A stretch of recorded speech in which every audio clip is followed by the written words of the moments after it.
जब वो महिला 45 साल के आसपास की थी, तब जो है उसका जो है पति नौकरी किया करता था और पिता जो उसका पति था वो फौजी था। जब घर में अकेला रहती थी, अकेलेपन को दूर करने के लिए उसने न जाने उसका एक ऐसे लड़के से रिश्ता हो जाता है जिसका लगभग 15 साल का रहा होगा लड़का।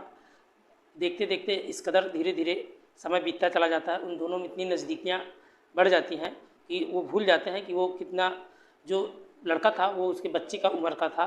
लेकिन साथ ही कुछ ऐसे जो है स्थिति में आ जाती है कि धीरे धीरे करके वक्त धीरे धीरे बढ़ता चला जाता है। वह महिला जब 55 साल की पहुंच जाती है तब उसका जो प्रेमी होता है वो लगभग 25 साल का हो जाता है। और इस बात को जो है उसके पति को जब जानकारी मिलती है तो पति को इस बात पर जो है काफ़ी गुस्सा आ जाता है और वह जो है अपनी पत्नी के साथ अक्सर मारपीट किया करता था। लेकिन वह महिला अपने प्रेमी के पास जाती थी, जाकर कहती थी कि तुम्हारी वजह से जो है आज मेरे शरीर पर कई हिस्सों में जख्म हो गया है और यकीन नहीं हो रहा है तो देख लो।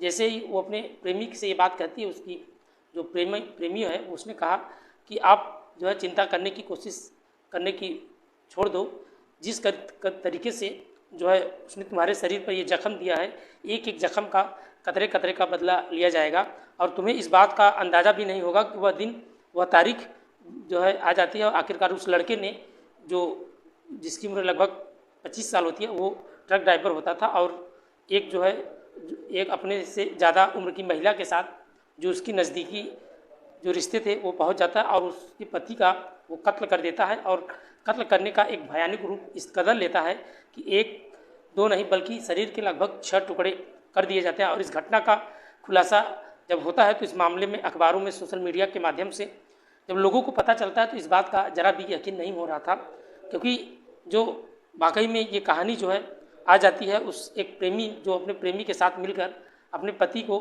कई टुकड़े कर दिए थे और साथ ही उसकी लाश को एक ड्रम में भर दिया था।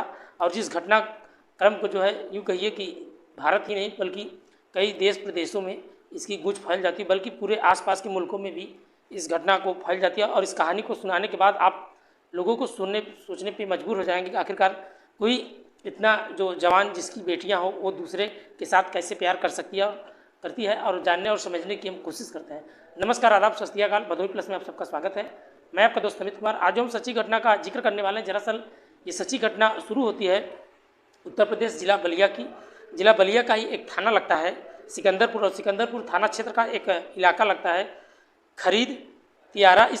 इसी रास्ते में एक आम का जो है बाग लगता है और उसमें 9 मई 2025 की शाम लगभग 4 और 5 के बीच का वक्त रहा होगा जो है। इसी बीच कुछ महिला बकरी चराते हुए अपने गांव की तरफ जा रही थी। उन्होंने जो है उन्हीं में एक महिला होती है, एक महिला की नज़र पड़ती है, कुछ पॉलीथीन पड़ी जाती है और पॉलीथीन पैकेट जो होता है वो 5 टुकड़ों में बटा होता है। पॉलीथीन जो है जो पैकेट था उस महिला ने जब देखा तो उसे बड़ा चटपटा सा लगा। वो जाकर जब उस महिला ने जब उस नज़र जो उसकी पड़ती है और उसने जैसे ही उसकी नज़र पड़ती है उस सामान पर जो है वो जो है छूट गया है। इसलिए वो महिला जो है अपनी बाकी साथियों से, अपनी सहेलियों से जो है नज़र बचाते हुए पॉलीथीन तक जब खोलने की कोशिश की, जैसे ही वो पॉलीथीन खोलती है वो खोलने के अंदर उसके अंदर जो झाँकने की कोशिश करती है उसकी चीख निकल जाती है, इतनी ज़ोर से चीखने और चिल्लाने लगती है। जो आसपास की महिला थी वो एकदम दौड़कर उसके पास चली आती है, आखिरकार बात क्या है। और तब तक वो जो लड़की थी वो बेहोश हो जाती है और ज़मीन पर गिर जाती है। जैसे ही ज़मीन पर गिरती है बाकी महिलाएं उसकी चीख सुनते ही मौके पहुंच जाती हैं। उन्होंने जब अपनी आंखों से देखा जो उस पड़ी हुई हैरानी कर देती। दरअसल इस पॉलीथीन के अंदर उस महिला ने जो खोला था उसकी जो है टांग थी और एक अंदर जब खोला गया तो उसमें एक इंसान मानव का शरीर देखा गया और बाकी जो पॉलीथीन थे, पैकेट थे रखे हुए थे, साथ ही हर जो है शरीर के लगभग 6 टुकड़े कर दिए गए थे और हर पॉलीथीन में अलग अलग टुकड़ों में रखे थे। लगभग उसमें 5 टुकड़े थे और एक हिस्सा जो था उसमें गायब था, जिससे धड़ गायब था और मौके पर वो गायब था। इन महिलाओं ने जैसे ही जो बकरियां चरा रही थी उन्होंने ज़ोर ज़ोर से चीखना और चिल्लाना शुरू कर दिया और उसके बाद आसपास के लोग जो खेतों में काम कर रहे थे वो तुरंत दौड़कर चले आते हैं। ये चीख आवाज़ सुनकर गांव पहुंच जाते हैं।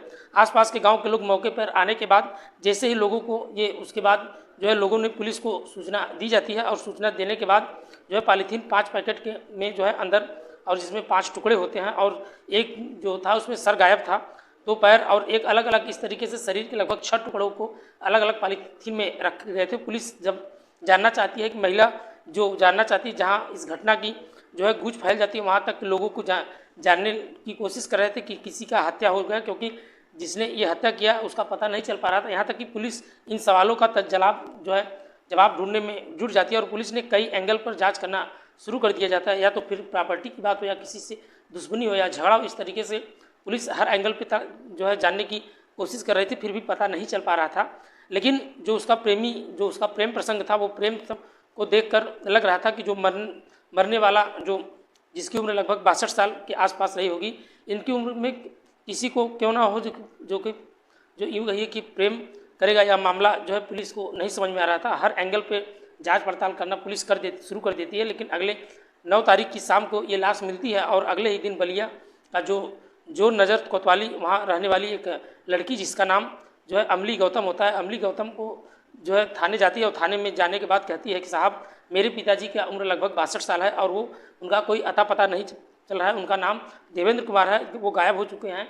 उन्होंने जैसे ही मैंने हर जगह तलाशने की, अपने रिश्तेदारों की जानने की कोशिश की, लेकिन उनका कोई अता पता नहीं चल रहा था। जहाँ हो सकता है हमने जानने की लोगों से पूछताछ के लिए उनका कोई पता नहीं चल रहा। यहाँ तक कि आप मेरे पिता को ढूंढने में मेरी मदद कीजिए। लड़की रोते हुए अपने पिता के बारे में बात कर रही थी। पुलिस ने इस मामले का जब गुमशुदगी की तलाश दर्ज कर दी जाती है, करने के बाद जिले के थाने में, आसपास के जनपदों में थाने में इसकी सूचना दी जाती है। जो 62 साल का एक आदमी है, जिनका नाम देवेंद्र कुमार है, वो सेना में रिटायर हो चुके हैं। 3 बेटियां हैं, उसमें एक उनका पुत्र होता है, अचानक से गायब हो जाते हैं।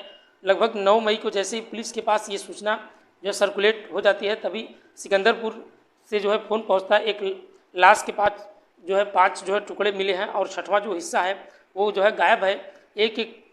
फिर एक बार इस महिला से जब पता कराने की कोशिश करते हैं तो पता चलती है जो लाश है उसके पिता की। जैसे ही पुलिस उस लड़की के में संपर्क किया जाता है और साफ साफ वो बोल देती है कि ये मेरे पिताजी हैं, और लेकिन हत्या किसने क्यों किया, तमाम तरीके से कारण पैदा हो रहे थे।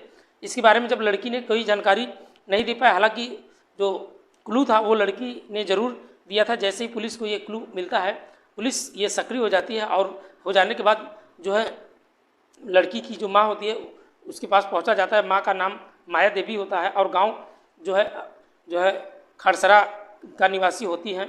जो थाना उनका खेजुली हाल लगता है। हालांकि पुलिस ने माया देवी को हिरासत में ले लिया और उनसे पूछताछ करना शुरू कर दिया। तुम्हारे पति कई दिन से गायब हैं और तुमने FIR क्यों नहीं दर्ज कराई। उसने पुलिस को संपर्क किया तो उसने कहा कि तुम लोगों को नहीं पूछा आखिर क्या बात है, कहाँ जाते हो। इस सारी बातों का एक जानकारी जुटाने के लिए पुलिस ने उस माया देवी से लगातार सवाल पे सवाल करना शुरू कर देता है और सवाल जब जवाब न दे पाती, वो सक्षम नहीं हो पाती और वो उससे जब पूछा जाता है कि तुमने इसके बारे में क्यों जानकारी नहीं दी, आखिरकार वहाँ ये कहाँ थी तुम। आखिर वो कहती है कि जो मेरी बेटी छोटी है वो अमली, वो कोटा में रहकर मेडिकल की तैयारी कर रही थी और वहीं उसी को लेने के लिए मैं बक्सर रेलवे स्टेशन पे गई थी, जो लगभग मेरे गांव से 36 किलोमीटर दूर है। जो इसका गांव लगता है, गांव का नाम बहादुरपुर होता है। जैसे ही नहर कोतवाली के क्षेत्र एक गांव लगता है, पुलिस ने इस मामले की बात को लेकर सीरियस लिया और गंभीरता से लिया और बाद में इसके पति का CTR निकलवाया गया और कॉल डिटेल निकलवाया जाता है। तो किसी को संपर्क था साथ ही या कहाँ गया था, इसके बारे में जब पुलिस जानकारी जुटाने शुरू कर देती है तो पुलिस को एक ऐसा क्लू मिलता है जो पुलिस को खेलना शुरू कर देता है। दरअसल जब पुलिस ने बताया कि जो बक्सर गया था, वो लोकेशन हिसाब से पता चल रहा था कि वो अपने ही घर पे ही कहीं बाहर गई थी, लेकिन उसके मोबाइल का कोई मोटिवेट नहीं हो रहा था। अभी भी पुलिस के पास कई सवाल खड़े हो रहे थे, लेकिन इस महिला ने थोड़ा सख्ती से जब उससे बातचीत किया जाता है तो आखिरकार उसने बताया कि कुछ चौंका देने वाली बात सामने आती है और पता चलता है कि 45 साल की जब वो थी तो इसको एक लड़के से दोस्ती हो जाती है, जब उसका नाम अनिल यादव होता है। आगे चलकर वो पेशे से, जो लड़का होता है वो पेशे से ट्रक ड्राइवर होता है और अपना अक्सर करके धीरे धीरे करके उनकी नज़दीकियाँ बढ़ने लगती हैं और नज़दीकियाँ बढ़ जाती है और पति दिसंबर 2023 में एक रिटायर होकर घर आ जाते हैं। इस बात की जब पति को भनक मिलती है तो पति अपनी पत्नी को समझाने की कोशिश कई बार कर रहे थे, लेकिन वो मान नहीं रही थी। फिर उन्होंने उसके साथ मारपीट किया और इस बात पर मनमुटाव हो जाता है। यहाँ तक कि ये भी कहा जाता है कि कुछ ऐसी प्रॉपर्टी है जो वो अक्सर करके अपने पत्नी के नाम कर रखे थे और प्रेमी से मिलना चाहती थी और पति इसके बारे में जब रोका करते थे तो इस बात को लेकर उसे मनमुटाव हो जाता है। और जब उसके जो है जो पति थे उससे गुस्सा आ जाता है, अपनी पत्नी को के साथ मारपीट कर देता है। इस तरह से वक्त आगे धीरे धीरे बढ़ता चला जाता है। यह तय और तारीख भी तय कर दी जाती है और उसमें प्रेमी पूरी कहानी बयां करती है कि तुम्हारी वजह से मेरी पिटाई हुई है, मार खाती हूँ, इसकी वजह से तुम्हें कुछ नुकसान हो रहा है, तुम्हें कुछ इस बात का समझ में आ रहा है। अपने प्रेमी से ये बात कहते हुए कह रही थी, लेकिन उसके जो प्रेमी हो वो घबराने की कहता है कि ज़रूरत नहीं है, तुम्हारे हर एक खून का जो है हिसाब लिया जाएगा, हिसाब किताब लिया जाएगा। आखिरकार वो दिन आ जाती है और तारीख तय की जाती है। 9 मई 2025 के लगभग शाम के 4 बजे के आसपास अनिल यादव ने अपने दोस्त सतीश यादव से मिलकर और साथ ही एक मिथिलेश पटेल होता है उसके साथ मिलते हैं और जो है तारीख भी हो जाती है तय। और ये तीनों होते हैं जिनकी उम्र लगभग 19, 22, 23 या 25 के आसपास रही होगी और वो महिला जो थी उसकी लगभग 55 साल के आसपास है। देवेंद्र की हत्या करते हुए न केवल हत्या करते बल्कि उसके शरीर के जो है लगभग यूँ कहिए कि कई टुकड़े किए जाते हैं। महिला की जो निसंदेही के आधार पर उसके शरीर पर जो 5 हिस्से, उनके शरीर का जो 5 हिस्से मिलते हैं, एक जगह लगती है दरौली सिवाल, वहाँ कुएं के अंदर वो धड़ मिल जाती है और पुलिस जो है माया देवी के और उसके मिथिलेश पटेल को गिरफ्तार करके बाकी गिरफ्तार करने के बाद आखिरकार जो है उसे बागी शरीर के हिस्से को ढूंढ लिया जाता है और नवंबर आ जाता है। अनिल यादव की गिरफ्तारी को लेकर पुलिस ने जो है नहीं मिल पा रहा था और पुलिस की सूचना मिलती है। अनिल यादव अपने सतीश यादव के साथ इधर उधर भागने की फिराक में था, लेकिन पुलिस ने जो है तत्काल ही उसे गिरफ्तार करने की कोशिश की, लेकिन पुलिस को देखते ही वो गोली चलाना शुरू कर देता है और पुलिस की तरफ से भी मुठभेड़ होती है और मुठभेड़ में वो घायल हो जाता है अनिल यादव। उन्होंने उसे गिरफ्तार कर लिया जाता है और बाद में आखिरकार इस चारों को जेल भेज दिया जाता है। लेकिन जो बिटिया होती है बात को पता चलती है, उसने जो है तीनों बिटियाँ होती है, एक पुत्र भी होता है ऐसा। जो बड़ी बेटी होती है वो जयपुर रहा करती थी और जो दूसरी बेटी थी वो नोएडा में रहा करती थी और एक छोटी बेटी थी जो रहकर परीक्षा की तैयारी कर रही थी कोटा से। और एक बेटा भी होता है जो है यूँ कहिए कि जो बिहान हॉस्पिटल में रहकर तैयारी मेडिकल की पढ़ाई कर रहा था। लेकिन जब ये बात बच्चों को पता चलती है तो बच्चों को रो रो कर बुरा हाल हो जाता है और वो सोचने पे मजबूर हो जाते हैं और अपनी माँ से जो है थाने में जाकर एक ही बात कहते हैं कि माँ, क्या तुमने ऐसा क्यों इतना बड़ा गुनाह किया। जो उसकी माँ होती है उसकी अपने बच्चों का जो है देखने के बाद उसे ज़रा भी इस बात का यकीन नहीं हुआ, जैसे उसे जैसे ऐसा लग रहा था जैसे उसने कोई जो है गुनाह किया ही ना हो। बल्कि यूँ कहिए कि जो तरीका था, बल्कि उस बच्चे ने जो है अपनी माँ से कहा कि माँ, तुमने एक पिता के साया नहीं बल्कि हम लोगों की ज़िंदगी बर्बाद कर दी। उन्होंने रोते हुए अपनी माँ की बात कहते हुए वहाँ से वो चले जाते हैं। बिल्कुल कोई उसके इस तरीके से लग रहा था कि जैसे उसके सर पे कोई शिकंज नहीं था, बल्कि इन चारों आरोपियों को गिरफ्तार करने के बाद उन्हें जेल भी भेज दिया जाता है। और पुलिस की कोशिश है कि कम से कम समय में इन चारों आरोपियों को बड़ी से बड़ी सज़ा मिलनी चाहिए ताकि समाज में एक संदेश मिल सके कि बुरे काम का जो है बुरा नतीजा होता है।